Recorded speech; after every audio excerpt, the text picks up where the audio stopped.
اعوذ باللہ من الشیطان الرجیم بسم اللہ الرحمن الرحیم یا ایھا الذین آمنوا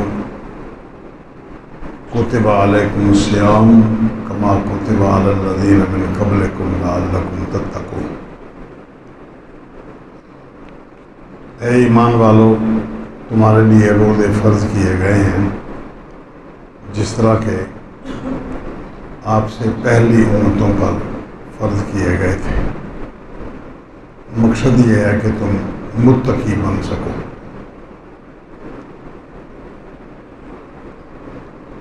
پہلی امتوں پر روزے فرض کیے گئے تھے، اگرچہ ان لوگوں کے دین میں کافی کچھ تحریفات ہو چکی ہیں، لیکن بہرحال یہ روزے کی رسم شریعت کے مطابق نہ صحیح، ان کے ہاں روزے کی رسم آج تک موجود ہے۔ ہندو لوگ کچھ آثار اور کچھ معلومات اس حد تک پہنچی ہیں کہ یہ حضرت نوح علیہ السلام کی قوم تھی۔ ان کے کتابوں میں نبی اکرم صلی اللہ علیہ وسلم کا تذکرہ بھی ہے، اور بہت ساری چیزیں جو آخری دور میں آنے والی تھیں ان چیزوں کا تذکرہ بھی ہے۔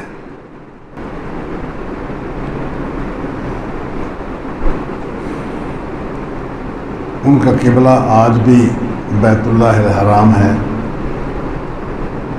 وہ نمازوں کے اپنی عبادتوں کا رخ بیت اللہ کی طرف کر کے عبادت کرتے ہیں۔ نبی اکرم صلی اللہ علیہ وسلم اور آپ کی صفات کے بارے میں ان کی کتابوں میں بہت ساری چیزیں موجود ہیں، اگرچہ ان کی زبان بھی وہ اصل عبرانی زبان نہیں رہی، تاہم کچھ تھوڑی سی تبدیلی کے ساتھ یہ بات بہت واضح طور پر سمجھ آتی ہے کہ محمد کریم صلی اللہ علیہ وسلم کی نام اور ان کی بشارتیں اس دور میں بھی تھیں اور ان امتوں کو بھی بتائی گئیں۔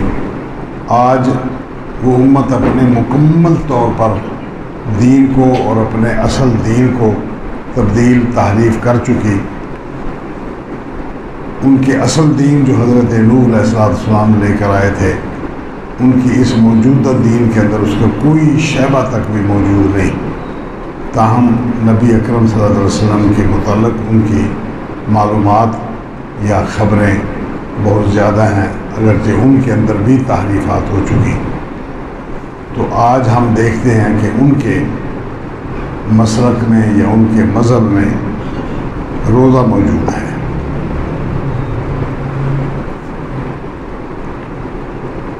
اللہ بہتر جانے حقیقت حال کیا ہے۔ سب سے پہلی امت جس طرح قرآن مجید نے ذکر کیا ہے یا آثار اس طرح ملے ہیں کہ سب سے پہلا نبی حضرت آدم علیہ السلام کے بعد دنیا میں آنے والے انبیاء کے ساتھ جو تذکرہ کیا گیا ہے، وہ سب سے پہلے نبی حضرت نوح علیہ السلام تھے، اور ان کی امت میں روزہ اس وقت بھی موجود تھا، آج بھی موجود ہے۔ آج ان کے ہاں روزہ صرف سوموار اور جمعرات کا موجود ہے۔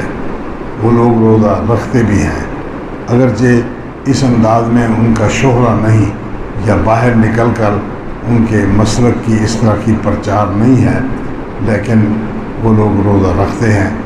بے دین لوگ جو ان کے اندر ہیں وہ آج بھی موجود ہیں، پہلے بھی تھے، اور دیندار لوگ جو ان کے ہاں موجود ہیں وہ آج بھی ہیں، اور ان کے ہاں روزہ ہے۔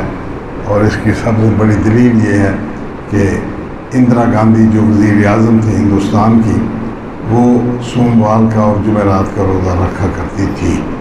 اس کی سوانح حیات میں یہ بات لکھی گئی ہے کہ اگر کسی حکومتی یا کسی وفد کے آنے کی وجہ سے کسی حکومتی ضرورت کی بنیاد پر وہ سوموار کو روزہ نہیں رکھ پائی یا جمعرات کو روزہ نہیں رکھ پائی تو وہ ان دنوں کے علاوہ اس روزے کی قضائی دیا کرتی تھی۔ آج اگر روزہ نہیں رکھ پائی تو کل پرسوں جب فرصت ملتی وہ روزہ رکھتی، یہ اس کا معمول تھا پوری زندگی، اور اس کو وہ دین سمجھ کر ایسا کرتی تھی، اور آج بھی ان کے ہاں دین ہے۔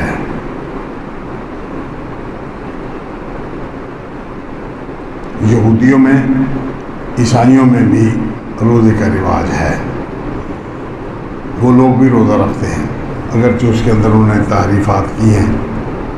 مثلا یہودیوں کے اندر، کچھ عیسائیوں کے اندر بھی روزے کا رواج یہ ہے کہ صبح روزہ رکھ لیا، سحری وہ لوگ نہیں کھاتے، صبح روزہ رکھ لیا اور دن میں کھانے کے متعلقہ کوئی شے ان کے پیٹ میں نہیں جاتی روزے میں۔ البتہ کمزوری کا احساس ہو یا ان کی بھوک کا، پیاس کا احساس ہو تو وہ لیکوڈ چیز استعمال کر سکتے ہیں یا کرتے ہیں۔ یہ نہیں کہ ان کے مسلک میں یا ان کے دین میں، مذہب میں یہ بات تھی، یہ وہی تحریف ہے جو دیگر معاملات میں تحریف کی گئی ہے۔ وہ پھلوں کا جوس یا دودھ یا اس طرح کی کوئی چیز لے کر وہ اپنی انرجی کو فوری طور پر بحال کر لیتے ہیں۔ اللہ تبارک و تعالیٰ نے تو صبح سے لے کر شام تک نہ کھانے کا ذکر کیا ہے، اور ہمارے امت میں یہ بات اسی طرح ہے، اور الحمدللہ ہمارے مسلک میں، مذہب میں کوئی تحریف بھی نہیں ہوئی۔ ان کے مسلک اور مذہب میں جو تحریف ہوئی ہے اس کی یہ صورت ہمارے سامنے آ رہی ہے۔ دیگر اقوام، ان کے ہاں بھی روزے کا تصور ہے، لیکن بگڑی ہوئی صورت۔ اللہ تبارک نے ان کا حوالہ دے کر یہ بات ذکر فرمائی ہے کہ تمہارے اوپر روزہ فرض کیا گیا ہے۔ اس کا مقصد کیا ہے؟ تمہارے سے ہمارا مطلوب یہ ہے کہ تم متقی بن جاؤ۔ متقی کیا ہوتا ہے؟ متقی ہوتا ہے کہ بچ بچا کے اپنی زندگی گزارنے والا بندہ۔ بچنا کس سے؟ خصوصی طور پر اللہ تبارک تعالیٰ کی نافرمانی سے۔ فجر سے لے کر شام کے غروب آفتاب تک کچھ نہ کھایا پیا جائے، اس پر بھی اللہ تبارک تعالیٰ نے، اللہ کے رسول صلی اللہ علیہ وسلم نے اتنا سختی فرمائی ہے کہ من لم یدع قول الزور والعمل به فلیس للہ حاجۃ ان یدع طعامہ وشرابہ۔ نبی اکرم صلی اللہ علیہ وسلم نے ارشاد فرمایا کہ جو بندہ جھوٹ سے نہیں بچ سکا اور جھوٹ پر عمل کرنے سے اس نے احتراز نہیں کیا، اللہ تبارک تعالیٰ کو کوئی ضرورت نہیں اس کے متعلق کہ وہ صبح سے لے کر شام تک اپنا کھانا اور پینا چھوڑ دے۔ یعنی جھوٹی بات کرنا، جھوٹ بولنا، غلط بیانی کرنا اور غلط کاموں پر عمل کرنا، یہ روزے کا حصہ ہے۔ ایک بندہ اگر کھانا پینا چھوڑ دیتا ہے اور یہ عمل اس کا جاری رہتا ہے تو اللہ تبارک تعالیٰ کو اس کے کھانے پینے کی سزا دینے کی کوئی ضرورت نہیں، وہ کھاتا پیتا رہے، کوئی حرج نہیں۔ جھوٹ بولنا نہیں چھوڑتا، غلط کام نہیں چھوڑتا، غلط طرز زندگی نہیں چھوڑتا، تو وہ اللہ تبارک تعالیٰ کے ہاں وہ بندہ فارغ ہے، بالکل کوئی ضرورت نہیں کہ وہ کھانا پینا چھوڑ دے۔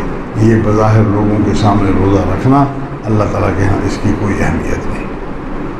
نبی اکرم صلی اللہ علیہ وسلم کا یہ فرمان بالکل واضح اس بات کی طرف اشارہ ہے کہ متقی وہی بندہ ہوتا ہے جو بندہ اللہ تبارک تعالیٰ کے تمام احکامات پر عمل کرے۔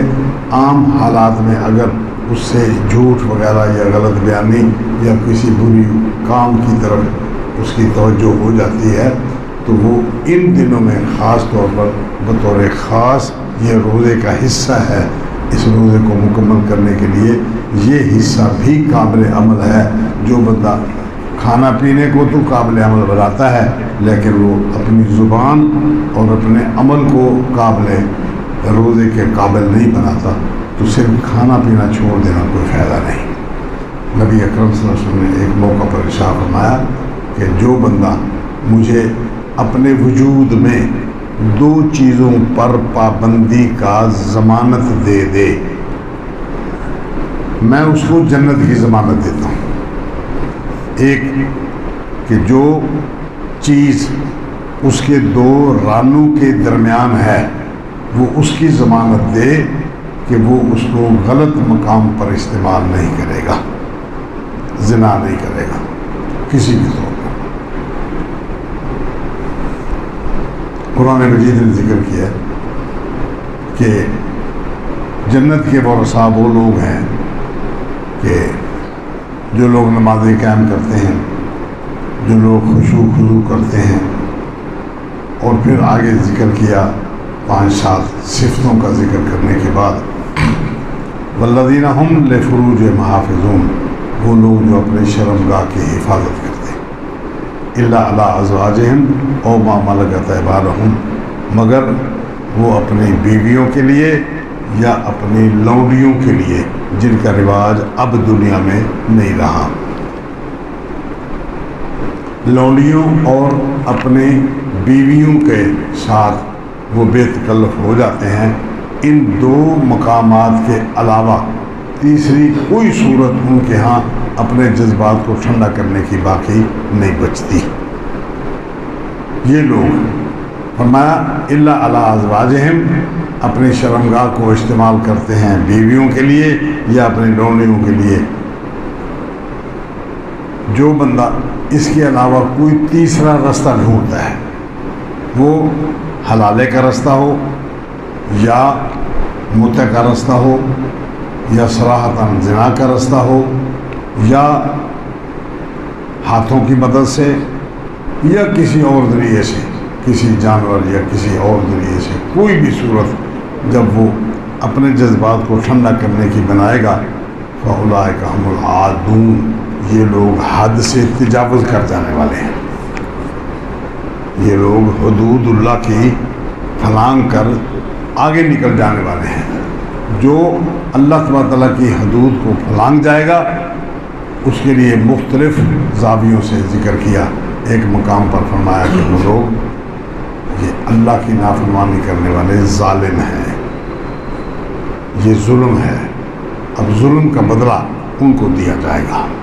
یہاں فرمایا اولئک هم العادون، یہ حد سے بڑھ جانے والے ہیں، وہ تجاوز کر جانے والے ہیں حد سے۔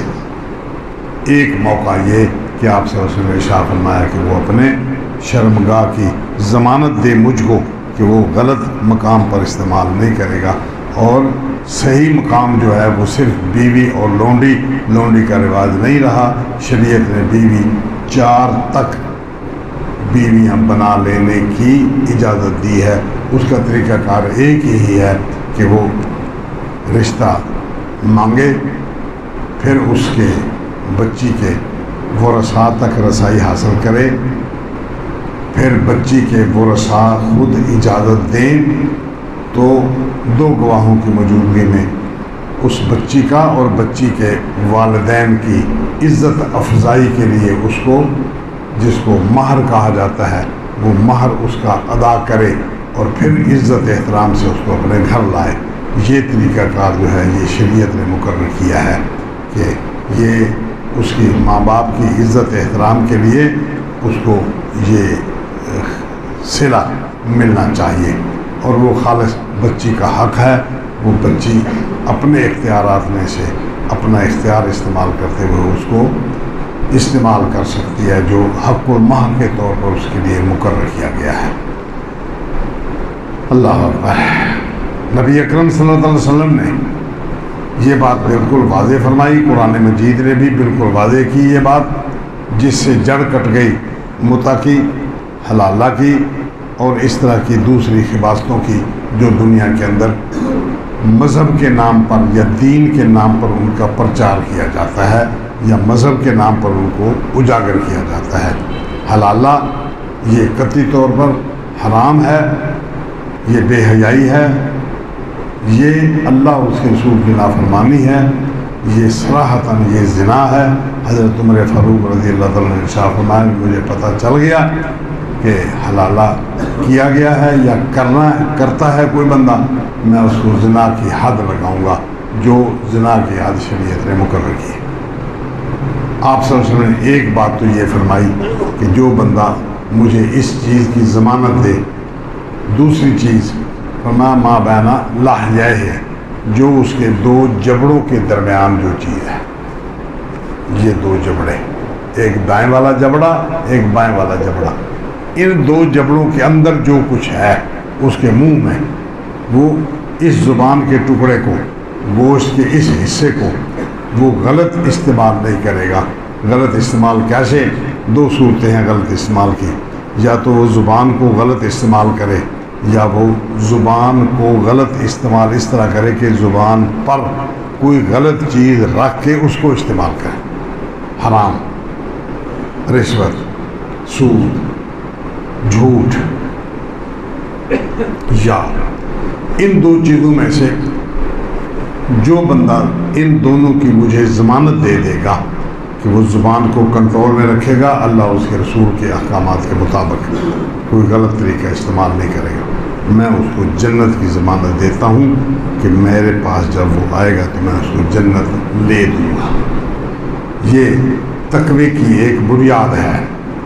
قرآن مجید نے تقوی کے لیے کئی ساری چیزیں بیان کی ہیں، اللہ تبارک تعالیٰ نے واضح کی ہیں وہ باتیں کہ اولئک هم المتقون، یہ وہ تقوی والے لوگ ہیں۔ حضرت حذیفہ بن یمان رضی اللہ تعالیٰ عنہ سے کسی نے پوچھا تھا کہ استاد مجھے بتائیں کہ تقوی کیا ہوتا ہے؟ ارشاد فرمایا کہ بیٹا مجھے یہ بتاؤ کہ تم کبھی ایسے راستے سے گزرے ہو جس راستہ کے ارد گرد کانٹے دار جھاڑیاں ہوں کہ یہاں گزرا ہوں؟ فرمایا اس میں آپ کے گزرنے کا انداز کیا ہوتا ہے؟ عرض کیا جی اس میں سے گزرنے کا انداز یہ ہوتا ہے کہ میں اپنے کپڑے سمیٹتا ہوں اور پھر میں اپنا راستہ ڈھونڈتا ہوں، جہاں مجھے کوئی ٹہنی نیچے ہو جانے والی نظر آتی ہے میں اس پہ اپنا پاؤں رکھ لیتا ہوں تاکہ وہ میرے جسم کو اور میرے کپڑوں کو وہ خراب نہ کر سکے۔ کہیں دیکھتا ہوں پھر اس کو ہاتھ سے پکڑ کر ٹہنی کو، کانٹوں کو الگ کر کے سائڈ سے ہو کر گزر جاتا ہوں۔ کہیں اگر ایسا موقع ملتا ہے کہ مجھے اس راستے پر چلتے ہوئے خطرہ ہے کہ کانٹے لگیں گے تو میں وہ راستہ چھوڑ کر سائڈ سے گزر جاتا ہوں، وہ گلی وہ سڑک چھوڑ دیتا ہوں، سائڈ سے گزر جاتا ہوں، ورنہ اسی کا نام تقوی ہے۔ جو بندہ اپنی زندگی کو اس طرح گزارنے کی کوشش کر دیکھے، کر لے اور وہ کر سکے کہ جہاں اس کے سامنے برائی ہے یا اس کے اس راستے پر اس کو اس برائی میں ملوث ہونے کا خطرہ ہے یا اس برائی میں تہمت لگنے کا خطرہ ہے، وہ ان تمام راستوں کو چھوڑ کر الگ ہو جائے، یعنی نہ تو وہ خود اس برائی میں اٹکے اور نہ ہی کوئی ایسا راستہ اختیار کرے جہاں راہ چلتے ہوئے اس پر الزام لگ سکے یا کوئی ایسی صورت کہ لوگوں کو شکوک و شبہات میں مبتلا کیا جا سکے۔ اسی لیے انبیاء علیہ السلام کا طرز زندگی یہ تھا کہ صحابہ بیان کرتے ہیں نبی اکرم صلی اللہ علیہ وسلم، کسی نے پوچھا کہ آپ کے چلنے کا انداز کیا تھا؟ فرمایا کہ وہ سر کو تھوڑا جھکا کے نظر کو صرف اپنا راستہ دیکھنے کی حد تک آگے کرتے تھے، نظر وہاں ہوتی تھی جہاں تک اس کا آپ کا راستہ صاف ہے۔ راہ چلتے ہوئے اگر ان کو کہیں دیکھنے کی ضرورت پڑتی تھی تو نبی اکرم صلی اللہ علیہ وسلم مکمل رک جاتے تھے، رک کے ان کو دائیں طرف دیکھنے کی ضرورت ہے تو رک کے پھر وہ دائیں طرف دیکھتے تھے یا بائیں طرف دیکھتے تھے، مکمل سکون کر لینے کے بعد، کھڑے ہونے کے بعد۔ ایسا نہیں کہ منہ اٹھایا ہوا ہے چل رہے ہیں سیدھے اور کبھی دائیں کبھی بائیں، کبھی اس کوار سے اندر جھانک لیا، کبھی اس دروازے کی جھیت میں سے اندر دیکھنے کی کوشش کر لی۔ یہ تانک جھانک کا سلسلہ اور یہ اس طرح کی بے تکلفی کی چال یہ نبی اکرم صلی اللہ علیہ وسلم کی چال نہ تھی۔ یہ سب تقوی کی نشانیاں ہیں کہ آپ صلی اللہ علیہ وسلم اس طرح چلتے تھے اور آپ کے چلنے کا انداز وہ یہ ہوتا تھا۔ گفتگو کرنی ہے تو مکمل طور پر دوسرے بندے کی طرف توجہ کر کے، متکبر لوگوں کی طرح نہیں کہ بات ادھر کی جا رہی ہے اور منہ اٹھایا ہوا ہے دوسری طرف ادھر بات کی جا رہی ہے اور دیکھ ادھر رہے ہیں، ادھر بات کی جا رہی ہے اور دیکھ کسی اور طرف رہے ہیں، یہ انداز نہیں۔ اسی لیے قرآن مجید نے ایک مقام پر ذکر فرمایا ہے یعلم خائنۃ الاعین وما تخفی الصدور، اللہ سبحانہ وتعالیٰ آنکھوں کی خیانت کو بھی جانتا ہے۔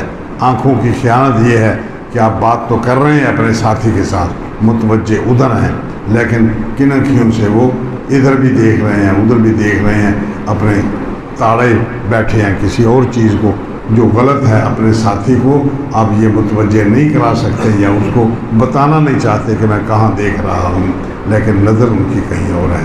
یہ کن اکھیوں سے دیکھنا اور اسی طرح اشارے کرنا۔ نبی اکرم صلی اللہ علیہ وسلم نے ایک بندے کے بارے میں حکم ارشاد فرمایا کہ وہ بندہ جہاں ملے اس کو قتل کر دو۔ اللہ اکبر، اللہ کی قدرت۔ وہ بندہ صحابہ کرام دو ساتھی اس کے پیچھے دوڑے لیکن وہ نکل گیا۔ حکم یہ تھا کہ اس کو جہاں ملے اس کو قتل کرنا ہے۔ وہ اپنے گھر سے تیاری کر کے اس کے پیچھے چلے۔ وہ چلتے چلتے مکہ پہنچے۔ مکہ سے پتہ چلا کہ وہ یہاں سے نکل گیا ہے۔ وہ جہاں جس قبیلے میں جا کر رکا تھا وہاں قبیلے میں جا کر پتہ کیا تو وہاں سے بھی وہ نکل چکا تھا۔ گھومتے گھومتے وقت گزرتا رہا، کافی عرصے کے بعد پتہ چلا کہ وہ سرزمین حجاز کو چھوڑ کر وہ شام میں چلا گیا۔ شام میں وہ اس کے پیچھے نہیں گئے، وہاں سے واپس آ گئے۔ اللہ کی قدرت، کئی سالوں کے بعد وہ واپس آیا۔ نبی اکرم صلی اللہ علیہ وسلم مکہ فتح کرنے کے لیے مکہ میں تشریف لے جا چکے تھے۔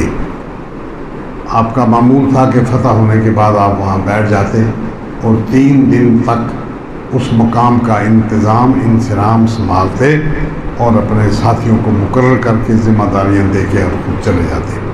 اسی دوران آپ ایک مجلس میں بیٹھے ہوئے تھے کہ حبار بن اسود آیا، جس کے بارے میں آپ نے قتل کا حکم دیا تھا۔ حبار بن اسود آیا، دور پہاڑ کے اوپر سے اترتے ہوئے کسی نے دیکھ لیا۔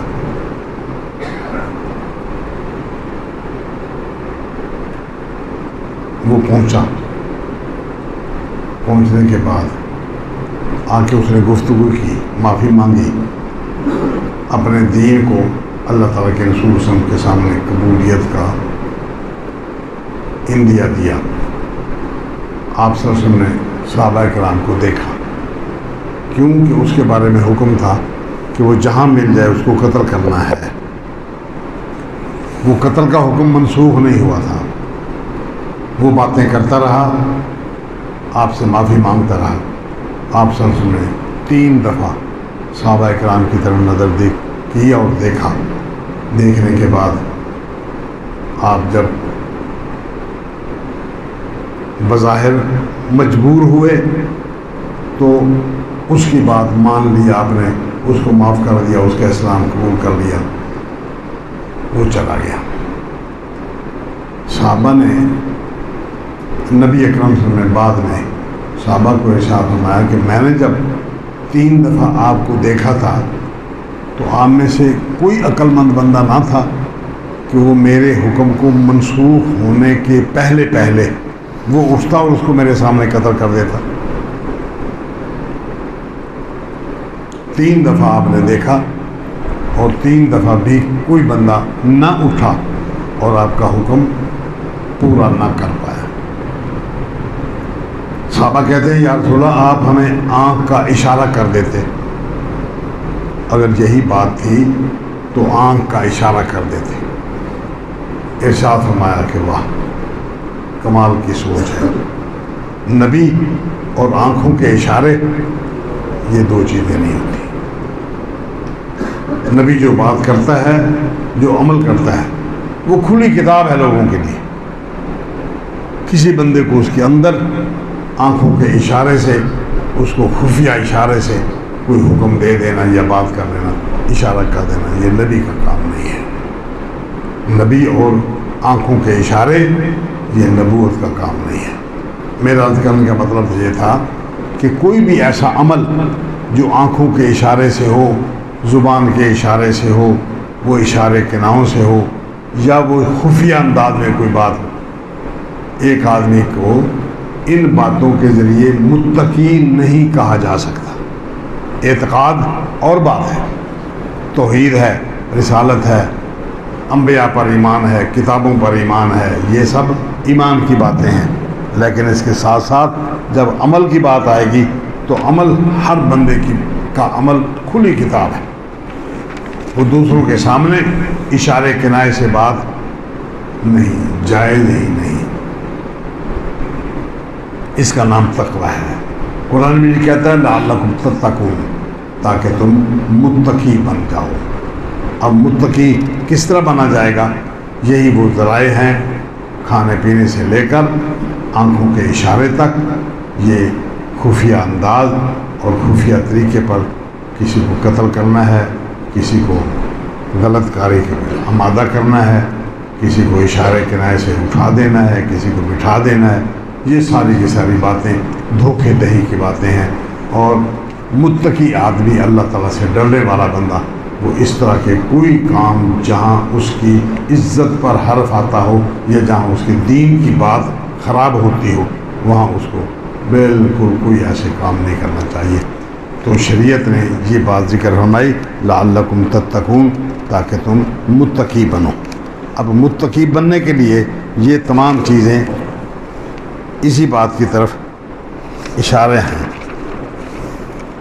لعلکم تتقون، تاکہ تم متقی بن سکو۔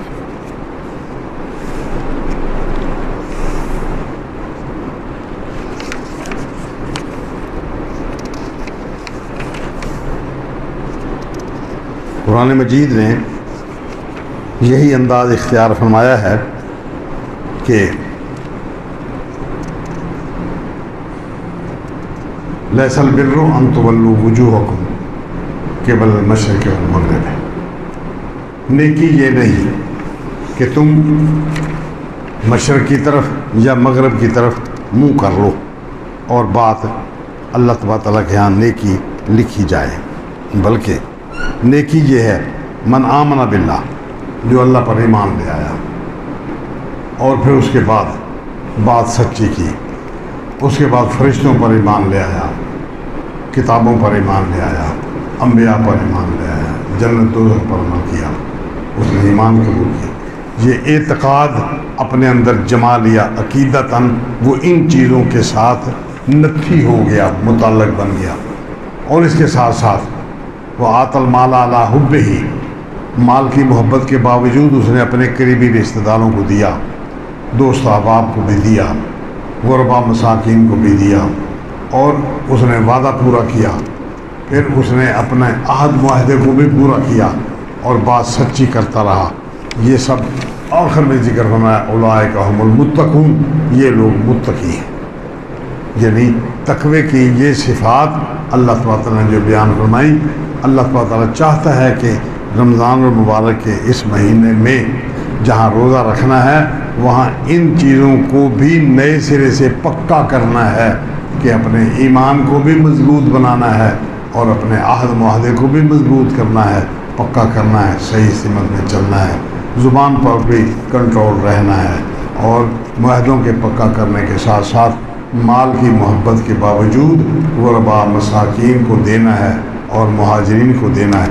یہ ساری اچھی اچھی صفات اس کے اندر آ جائیں گی تو اس کا نام ہے روزہ۔ اب روزہ رکھنے کے بعد نبی اکرم صلی اللہ علیہ وسلم کے دین میں روزے کی جو کیفیت ذکر کی گئی ہے وہ یہ ہے کہ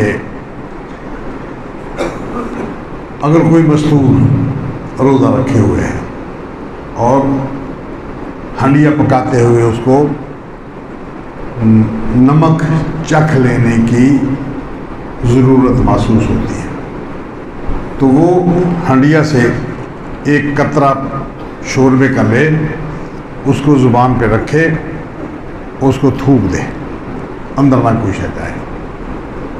وہ تھوکنے سے اس کو یہ احساس ہو جائے گا کہ نمک زیادہ ہے، مرچ زیادہ ہے یا کم ہے، وہ باہر تھوک دے، تھوکنے کے بعد وہ اپنا کام مکمل کر لے۔ اس کا مطلب یہ ہے کہ اگر کوئی بندہ روزے سے کڑوے پانی سے وضو بنا لیتا ہے اور کڑوا پانی اس کے حلق میں نہیں جاتا تو اس کا روزہ نہیں ٹوٹے گا۔ پھر اگر ضرورت محسوس ہوتی ہے آنکھوں میں سرما لگانے کی تو آنکھوں میں سرما لگایا جا سکتا ہے۔ اسی طرح مسواک کی ضرورت محسوس ہوتی ہے، ٹوتھ پیسٹ کی ضرورت محسوس ہوتی ہے تو اس کے ساتھ شرط وہی ہے کہ وہ چیز اندر نہ جائے، ذائقے کی حد تک منہ کے اندر تک رہے، آگے نہ پہنچے تو روزہ قائم ہے۔ کوئی چیز باہر سے جب اندر جائے گی، وہ منہ کے ذریعے جائے یا وہ انجیکشن کے ذریعے جائے، اس سے اس کو قوت حاصل ہو یا اس کی بیماری کو فائدہ ہو جائے تو وہ چیز وہ حلق کے اندر پمپ کر لیا جائے یا کوئی ایسی صورت اپنائی جائے جس سے اس کی بیماری کو شفا ہوتی ہے اور اس کا تعلق منہ کے ساتھ یا سانس کے ساتھ اندر تک ہوا پہنچانے کا ہے، تو اس طرح کی ہوا جو اس کو شفا دیتی ہے وہ بھی روزے کے خلاف ہوگی۔ قرآن مجید نے بڑی واضح ہدایت ارشاد فرمائی ہے کہ اللہ نے روزے فرض کیے ہیں، چند گنتی کے دن ہیں۔ اگر کوئی بندہ ان گنتی کے دنوں میں بیمار ہو جاتا ہے یا وہ سفر اختیار کر لیتا ہے تو اس کو ان دنوں میں روزہ چھوڑ دینے کی اجازت ہے۔ وہ روزہ چھوڑ کر اس گنتی کو پورا کر لے اس کے بعد دوسرے ایام میں۔ اب دوسرے ایام میں کیا ہے؟ رمضان کے ختم ہونے کے بعد یا تو فوراً لگاتار ہی وہ یہ روزے پورے کر لے، مہینہ بعد کر لے، 6 مہینے بعد کر لے، سردیوں میں کر لے، گرمیوں میں کر لے، جہاں اس کو موقع ملے وہاں کر لے۔ بی بی عائشہ رضی اللہ تعالیٰ فرماتی ہیں کہ ہم روزے ہمارے رہ جاتے تھے، پھر ہم روزے نہیں رکھ پاتی تھیں، اس لیے کہ نبی اکرم صلی اللہ علیہ وسلم کے ساتھ گھر کی مشغولیت بڑھ جاتی تھی، مہمان نوازی کی وجہ سے، گھر کے کام کاج کی وجہ سے، نبی اکرم کی ذات کے ساتھ جو ذمہ داریاں تھیں ان ذمہ داریوں کی وجہ سے ہم روزے نہیں رکھ پاتی تھیں۔ پھر آگے شعبان آتا اور شعبان میں آپ صلی اللہ علیہ وسلم روزے عام حالات کے مقابلہ میں زیادہ رکھتے تھے۔ ہمارے لیے تو حکم ہے کہ 15 شعبان کے بعد پھر دوبارہ روزے آگے نہیں رکھے جا سکتے، الا کوئی بندہ اپنے معمول کے مطابق روزے رکھ رہا ہے تو وہ معمول کے مطابق روزے رکھے، 1-2 روزے یا اس کے عمل کے مطابق ہے تو عام بات ٹھیک ہے، ورنہ رمضان کے اندر رمضان سے پہلے 15 شعبان کے بعد روزے نہیں رکھے جا سکتے، مگر عام صلی اللہ علیہ وسلم روزے رکھ لیا کرتے تھے۔ ان دنوں فرماتی ہیں کہ ہماری مصروفیت کم ہو جاتی تھی، ہم بھی اپنے رہے ہوئے روزے ان ایام میں پورے کر لیتی تھی۔ یہ اشارہ ہے اس بات کی طرف کہ سارا سال اگر روزہ نہیں رکھ پایا کوئی بندہ تو اس کو شعبان کی 15 تاریخ سے پہلے روزے مکمل کرنے ضروری ہیں۔ اگلا رمضان آ جائے تو پچھلے رہے ہوئے روزے ختم ہو جاتے ہیں، اس رمضان کے بعد پچھلے رمضان کے رہے ہوئے روزے قضائی نہیں دیے جا سکتے، بس معافی ہے، آئندہ کے لیے اللہ تعالیٰ سے توبہ کر کے معافی مانگ لی جائے اور بات ختم، ورنہ اس رمضان کے آ جانے کے وقت پچھلے رمضان کے روزے ختم ہو گئے، اب قضائی وغیرہ کی کوئی بات نہیں۔ اتنے لمبے پیریڈ میں یہ اللہ تعالیٰ کی طرف سے رحمت ہے انسانوں پر کہ اتنے لمبے چوڑے پیریڈ میں ان کو اتنی وسعت اور چھوٹ دے دی گئی ہے۔ اس کے ساتھ ساتھ روزے کی قضائی وہ پورے سال کے اندر جب چاہے دے لے، جب بیماری اور سفر یہ مستقلاً اللہ تعالیٰ نے ان کو معاف کر دیا ہے کہ ان دنوں میں روزہ نہ رکھے، اس بندے پر کوئی پابندی نہیں۔ ان 2 صورتوں کے علاوہ، بیماری اور سفر کے علاوہ، اگر کوئی بندہ جان بوجھ کر روزہ نہیں رکھتا یا رکھتا ہے اور بغیر ان دو معذرتوں کے وہ روزہ چھوڑ دیتا ہے۔ فرمایا جس بندے نے اس طرح روزہ چھوڑ دیا اس کے بعد وہ بقیہ ساری زندگی ہر روز روزہ رکھتا رہے، اس کی زندگی 10 سال ہو جائے، اس کے بعد اس کی زندگی اس کے بعد 20 سال کی ہو جائے، اس کے بعد 30 سال زندہ رہے، 40 سال زندہ رہے، اور ان 40 سالوں کے اندر وہ مسلسل روزانہ روزہ رکھتا رہے، تو جتنا یہ ثواب اس کو حاصل ہو جائے گا اس روزے کے ثواب تک یہ 40 سال کے روزے اس کو مسلسل روزے اس ثواب تک نہیں پہنچا سکتے۔ اتنا بڑا نقصان ہے، اتنا بڑا نقصان اٹھایا اس نے۔ اس کے لیے ضروری ہے کہ وہ روزہ رکھے۔ جو بندہ رمضان میں موجود ہے اس کو روزہ رکھنا ہے، وہ روزہ رکھے۔ البتہ فدیے کی ایک صورت موجود ہے، وہ یہ ہے کہ ایک بندہ بیمار ہے اور اس کو کوئی توقع نہیں کہ اس کے بعد وہ صحت یاب ہو جائے گا۔ بعض لوگ دائم المریض ہوتے ہیں، شوگر کا مریض ہے، وہ بیچارہ ساری زندگی کا روگی بن گیا ہے، وہ نہیں نبھا سکتا، گردے کمزور ہیں، وہ نہیں نبھا سکتا، یا کوئی اور صورت بن جاتی ہے، تو اس کے لیے فدیہ دینا، ایک مسکین کو کھانا کھلانا ہے۔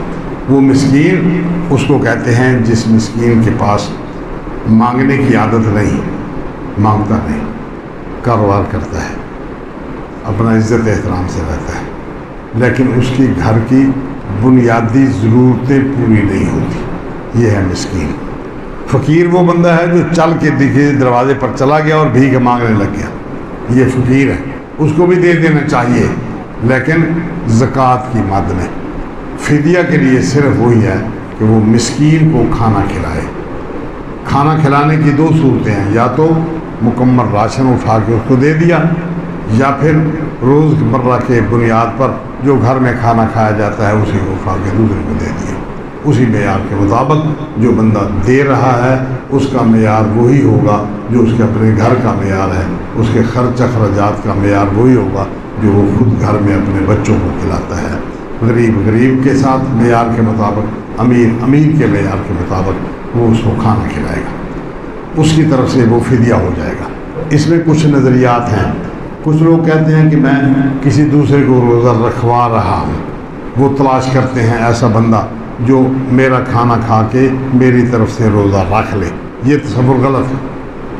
کوئی بندہ کسی دوسرے کی طرف سے عمل نہیں کر سکتا۔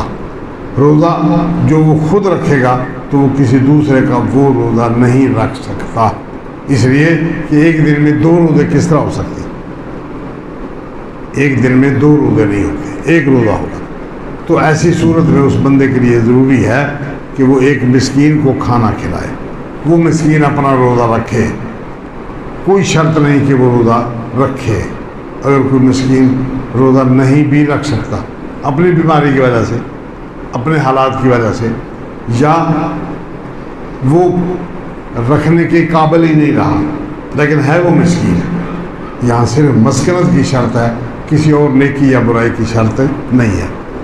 وہ مسکین ایسا مسکین ہے جو ہماری نظروں میں وہ دیندار نہیں ہے، یا ہماری نظروں میں وہ کافر ہے، سیدھی بات ہے، کافر ہے، لیکن ہے مسکین، اس کی بنیادی ضرورتیں پوری نہیں ہوتی، آپ اس کو اپنے روزے کا فدیہ دیں۔ اگلا مرحلہ، کیا ایک بندہ 2-3 بندے مل کر، یا ہر بندہ علیحدہ علیحدہ ایک ہی مسکین کو میں نے بھی فدیہ دے دیا، آپ نے بھی فدیہ دے دیا، آپ نے بھی فدیہ دے دیا، آپ نے بھی فدیہ دے دیا، کیا اس کے لیے کوئی شرط ہے؟ نہیں، یہ کوئی شرط نہیں۔ آپ نے ایک مسکین کو کھانا دینا ہے، اس مسکین کو گھر میں اگر 4 دن زیادہ وافر مقدار میں کھانا مل جائے گا اور کھا لے گا تو کوئی گناہ کی بات نہیں، ہم نے اس مسکین کو کھانا کھلانا ہے۔ ایک مسکین کو 10 لوگوں نے مل کر علیحدہ علیحدہ مل کر اس کو کھانا دے دیا، اس کے گھر کے اندر پہنچا دیا، یا اس کو ایک بندہ کھانا کھلاتا رہا، دوسرے نے اس کی جیب بھر دی، تو وہ مسکین ہے، اپنی ضرورتیں پوری کر لے گا، اس میں کوئی پابندی نہیں۔ ہماری طرف سے اس روزے کے بدلے میں دوسرے مسکین تک کھانا پہنچنا چاہیے، بس یہ ہے اصل ذمہ داری کہ اس نے اس مسکین کو کھانا کھلایا۔ اسی طرح اب یہ فدیہ دینے کی بات اللہ تبارک تعالیٰ کے رسول صلی اللہ علیہ وسلم نے قرآن مجید نے بڑی وضاحت کے ساتھ بیان فرمائی۔ نبی اکرم صلی اللہ علیہ وسلم نے ایک وقت کے لیے آدھا کلو اناج کے بارے میں ذکر فرمایا کہ ایک مسکین کا کھانا یہ آدھا کلو اناج ہے۔ اللہ اکبر۔ اس کے اندر اس کے باقی لوازمات بھی شامل کر لیے جائیں تو زیادہ دینے سے اس کے روزے کے اندر زیادہ ثواب کی امید کی جا سکتی ہے اللہ تعالیٰ کی طرف سے، ورنہ فرض جو ہے وہ یہی ہے کہ ایک مسکین کو کھانا کھلایا جائے، طعام مسکین۔ پھر جو بندہ موجود ہے اس کی ذمہ داریوں میں شامل ہے کہ وہ روزہ رکھے۔ اس کا سفر کا ارادہ ہے، تیاری مکمل ہے، سیٹ بھی اوکے ہے، ٹائم بھی مقرر کر لیا، لیکن وہ یہ سوچتا ہے کہ میں نے آج جانا ہے اس لیے چلو روزہ نہیں رکھتا، راستے میں چلتے ہوئے کہیں کھا لو۔ ایسا کرنا مناسب نہیں، جائز نہیں۔ کیوں؟ اس لیے کہ گھر میں بیٹھا ہوا ایک بندہ بغیر کسی وجہ کے وہ سحری نہیں کھاتا، روزہ نہیں رکھتا، اس لیے کہ اس کی 9 بجے فلائٹ ہے، 9 بجے اس کو گاڑی پہ جانا ہے یا فجر کی نماز پڑھ کے اس کو نکل جانا ہے، تو اللہ تبارک تعالیٰ کے دین کا تقاضا یہ ہے کہ وہ روزہ رکھے، سحری کھائے، مکمل روزے کا انتظام کرے۔ اس کے بعد وہ سفر شروع کر دیتا ہے۔ راستے میں جاتے ہوئے اس کو اگر ضرورت محسوس ہوتی ہے، تنگی محسوس ہوتی ہے سفر کے اندر، تو وہ روزہ کھول سکتا ہے۔ اس کے لیے کوئی گناہ کی بات نہیں کہ اس نے روزہ کیوں کھولا۔ ہاں، گھر میں نہ رکھنا یہ گناہ ہے۔ ایسا ممکن ہے کہ آپ کا وہ شیڈول تبدیل ہو جاتا ہے، روزہ آپ نے صبح رکھا نہیں، شیڈول تبدیل ہو گیا، اب سارا دن گھر میں پڑے رہے، شیڈول بدلا ہوا ہے، گھر میں پڑے رہے، روزہ نہیں ہے، تو یہ اس روزہ چھوڑنے والے بندے کو گناہ کی صورت اختیار کر جائے گا کہ گھر میں پڑا ہے اور روزہ نہیں رکھا۔ اب وہ ساری زندگی روزہ رکھ رہا رہے تو اس روزے کا ثواب اس کو نہیں مل سکے گا۔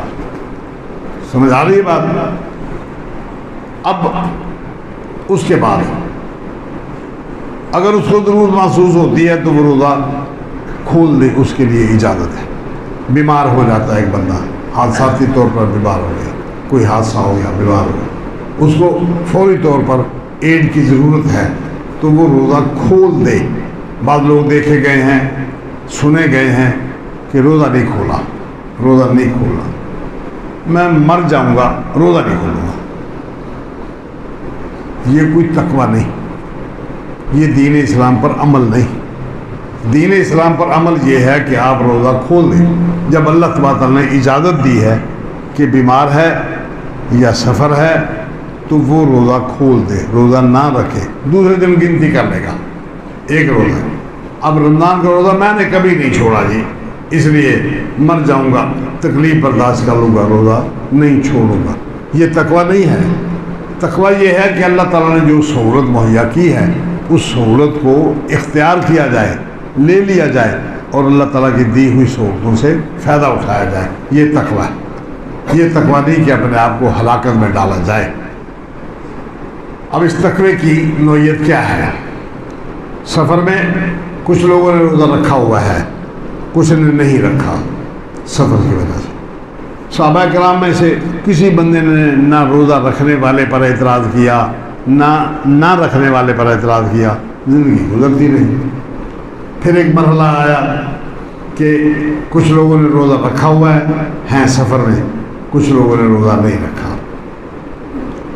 وقت آیا، تکلیف بڑھ گئی، دوپہر میں جا کے آرام کرنا تھا، وہاں پڑاؤ کیا، اب جو روزے دار تھے وہ تو جا کے لیٹ گئے، بس ہم سے نہیں ہوتا۔ جن کا روزہ نہیں تھا انہوں نے اپنے اونٹوں کو، اپنے سامان کو بھی سنبھالا اور ان روزے داروں کی خدمت بھی کی، ان کے سامان کو بھی سنبھالا، ان کے اونٹوں کو بھی سنبھالا۔ نبی صلی اللہ علیہ وسلم نے ارشاد فرمایا کہ آج جو بغیر روزے کے تھے وہ روزے داروں کے ثواب سے بڑھ گئے، اس لیے کہ انہوں نے ان کی خدمت کی۔ چونکہ اجازت تھی، اس نے اجازت سے فائدہ اٹھایا اور اجازت سے فائدہ اٹھا کے وہ دوسرے کے کام آ گیا۔ قدرتی اجازت سے فائدہ اٹھا لیا اور دوسرے کے کام آ گیا. یہ عزت احترام کی بات بھی ہے اور ثواب کی بات بھی ہے. جن کا روزہ آج نہیں تھا وہ ثواب سے ان لوگوں سے بڑھ گئے جنہوں نے روزہ رکھا ہوا تھا اور وہ ان کی خدمت دوسرے لوگوں نے کی. پھر ایک وقت آیا، سفر ہے، دوپہر کا وقت ہے. آپ لوگوں نے دیکھا کہ ایک جگہ بھیڑ لگی ہے، چادر پھیلائی ہوئی ہے، پنکھا جھولا جا رہا ہے، پانی چھڑکاؤ کیا جا رہا ہے، لوگ جمع ہیں. اس جمگٹے کو آپ سب نے دیکھا، فرمایا یہ کیا جمگٹا ہے؟ کہ یہ ایک بندے نے روزہ رکھا ہوا ہے اور روزے کی حالت میں وہ اس کیفیت کو پہنچا ہے کہ اس کو پنکھا جھولا جا رہا ہے، سایہ کیا ہوا ہے اس کے اوپر، پانی کا چھڑکاؤ کیا جا رہا ہے تاکہ اس کی روزہ نبھا سکے.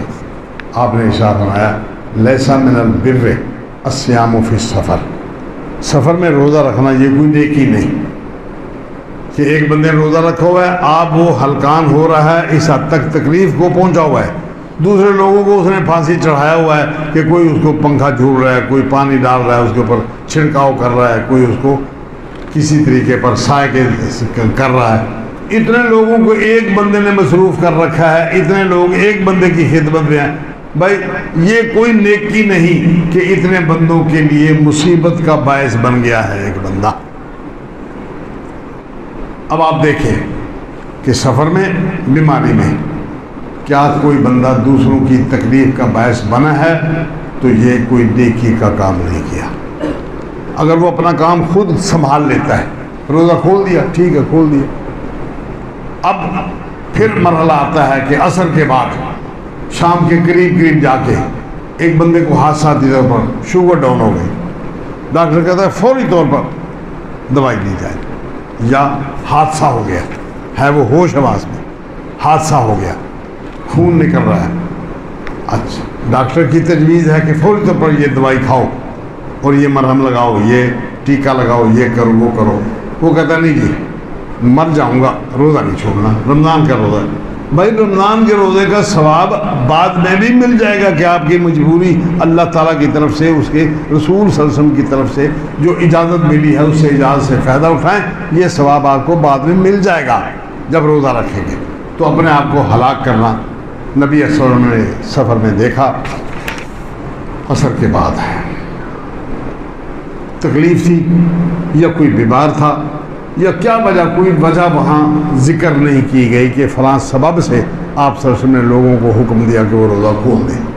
بغیر سبب کے حکم آ گیا، نبی صلی اللہ علیہ وسلم نے حکم دے دیا. صحابہ کہنے لگے یا رسول اللہ جو مشکل کا وقت تھا وہ تو بیت گیا، اب تھوڑا سا ٹائم باقی ہے، جو لمحہ گزرے گا وہ سورج ٹھنڈک کی طرف جائے گا، آپ پلیز مہربانی کریں ہمیں روزہ پورا کر لیں.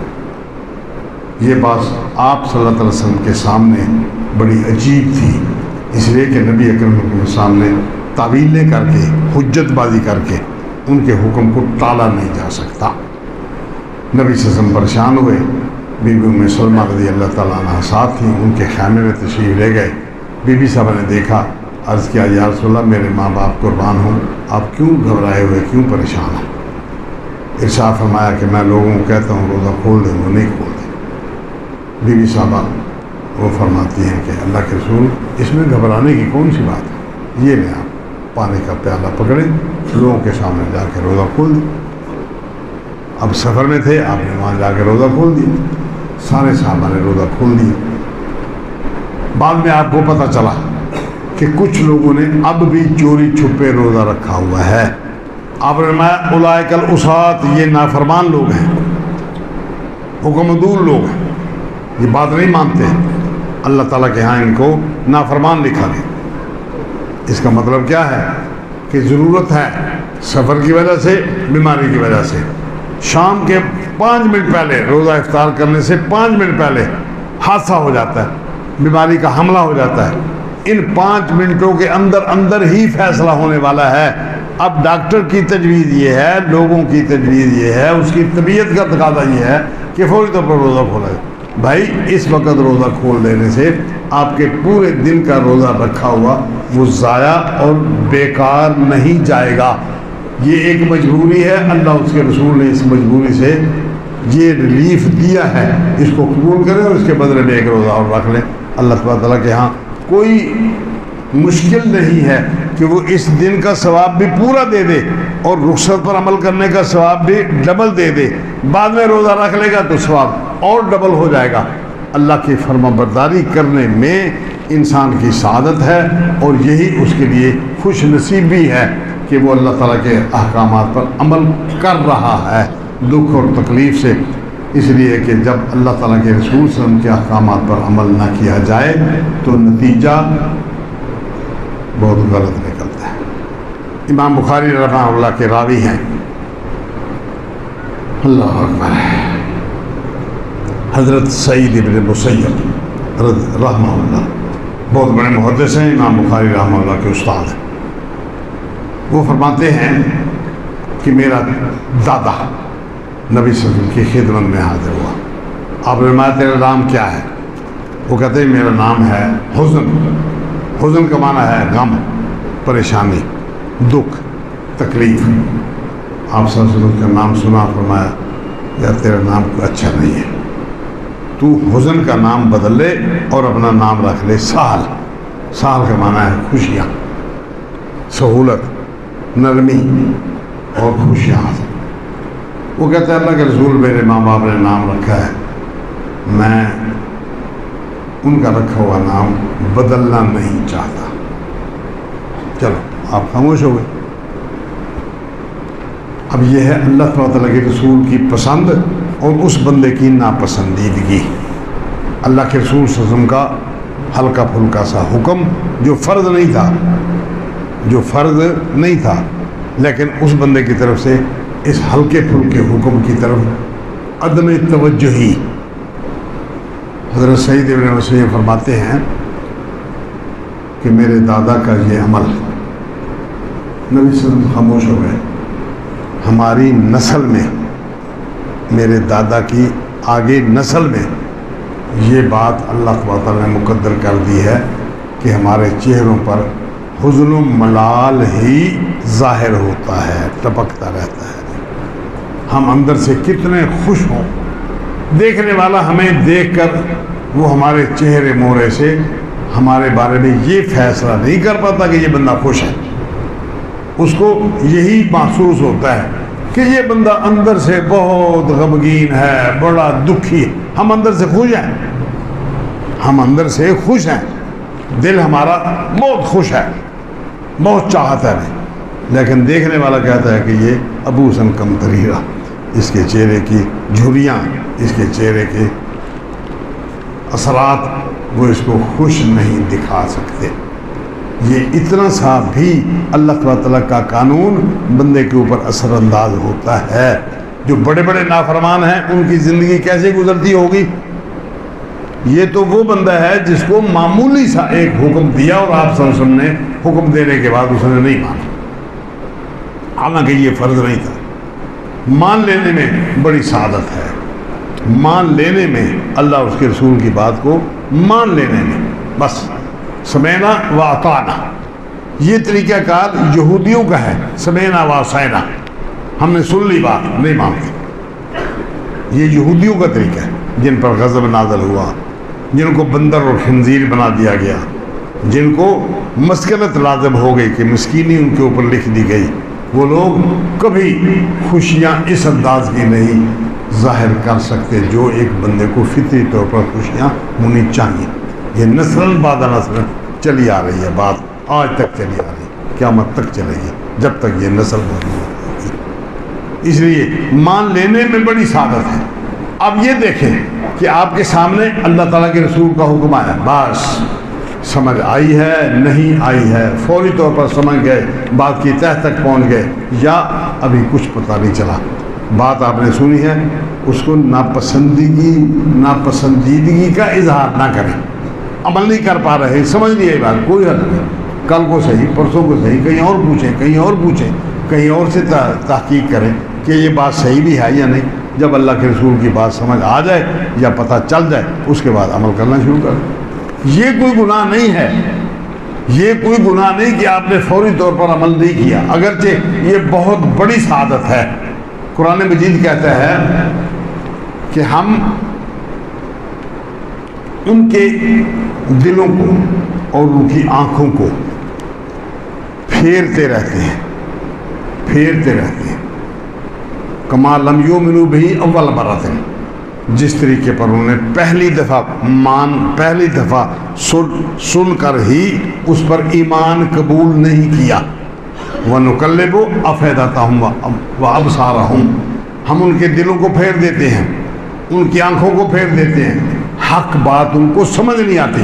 یہ اللہ تعالیٰ کی طرف سے عذاب ہے کس کا؟ کہ اس بندے کو بات آئی اس کے سامنے، اللہ تعالیٰ کے رسول صلی اللہ علیہ وسلم کی بات، آپ کا حکم، اللہ کی دین کا، قرآن مجید کا حکم اس کے سامنے آیا، وہ آنے کے بعد اس نے تعویل کر دی، حجت بازی کر دی، مذاق میں اڑا دی بات، نہیں مانی بات، نہیں مانتا بات۔ اب اس کے بعد اللہ کا قانون حکم وہ سامنے آتا ہے، اللہ کا حکم جاری ہوتا ہے، اب اس بندے کو پلے ہی نہیں پڑتی بات، حق دیکھتا ہے، حق سمجھتا ہے، حق سنتا ہے، لیکن اس کے دل میں اندر نہیں اترتی بات، اللہ اس کو توفیق ہی نہیں دیتا، اس کی آنکھوں کو پھیر دیتا ہے، اس کے دل کو پھیر دیتا ہے، سمجھ ہی الگ ہو جاتی ہے، اس کو پھر توفیق نہیں ملتی وہ اللہ تعالیٰ کے احکامات کو مان سکے۔ اس لیے میرے بھائی، مان جانے میں بڑی سعادت ہے، مان جانے میں بڑی سعادت ہے، دنیا کی آخرت دونوں سعادتیں ہیں۔ اللہ تعالیٰ ہمیں اپنے دین کی صحیح سمجھ عطا فرمائے اور ہمیں ماننے والا بنائے۔ اللہ تبارک تعالیٰ اس کے رسول کے حکم کو ہم ماننے والے بن جائیں، سن لیں اور نافرمانی نہ کریں بلکہ اس کو مان لیں، اس کی اطاعت کر لیں، فرما برداری کر لیں۔ اللہ پاک ہمیں دین و دنیا کی بھلائی نصیب فرمائے۔ اقول قولی ھذا وآخر دعوانا ان الحمد للہ رب العالمین۔